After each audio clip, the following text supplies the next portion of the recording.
குற்றமே செய்யாதவர்கள். தேவன் உங்களை எப்படி பார்க்கிறார், உங்களையும் எப்படி பார்க்கிறார் அப்படின்னா, பாவியா பார்ப்பதில்ல, பரிசுத்தரை பார்க்கிறார். பரிசுத்தரை மட்டும் பார்ப்பதில்ல, ஒரு குற்றத்தையும் செய்யாதவரை எப்படி பார்க்க முடியுமோ அப்படிதான் பார்க்கிறாரு.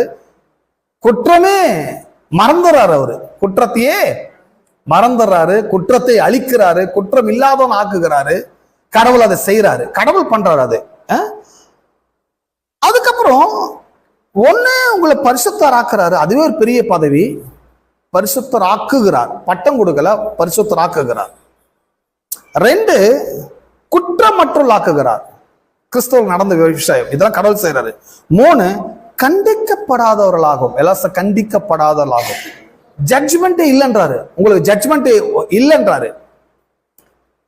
மதம் என்ன சொல்லுது? தண்டனை ஒண்ணு இருக்குது, ஞாபகம் வச்சுக்கோ. நியாய தீர்ப்புன்னு ஒண்ணு இருக்குது, ஞாபகம் வச்சு. தண்டனை நியாய தீர்ப்பு, தண்டனை நியாய தீர்ப்பு. இதுல போய் அவங்களை அரெஸ்ட் பண்ணி வச்சிடறாங்க.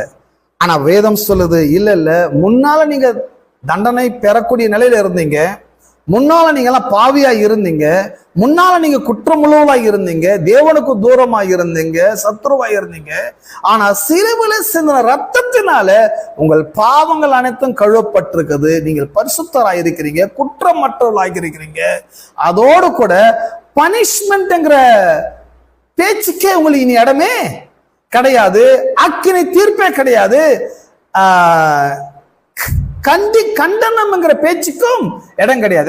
கண்டனம், கடவுளால் நாம் கண்டிக்கப்பட மாட்டோம். தமக்கு இதெல்லாம் பண்ணிட்டு ஏன் இதெல்லாம் பண்றாரு? மனுஷனை தமக்கு முன் நிறுத்தும்படியாக அவருடைய மாம்ச சரீரத்தில் நடந்த மரணத்தினால இப்போது ஒப்புரவாக்கினார். கிறிஸ்துவனுக்கு என்ன நடந்திருக்குது? கிறிஸ்துவ விசுவாசிக்கிற ஒவ்வொரு கிறிஸ்தவனும் கிறிஸ்துவோடு கூட ஒப்புரவாக்கப்பட்டிருக்கு.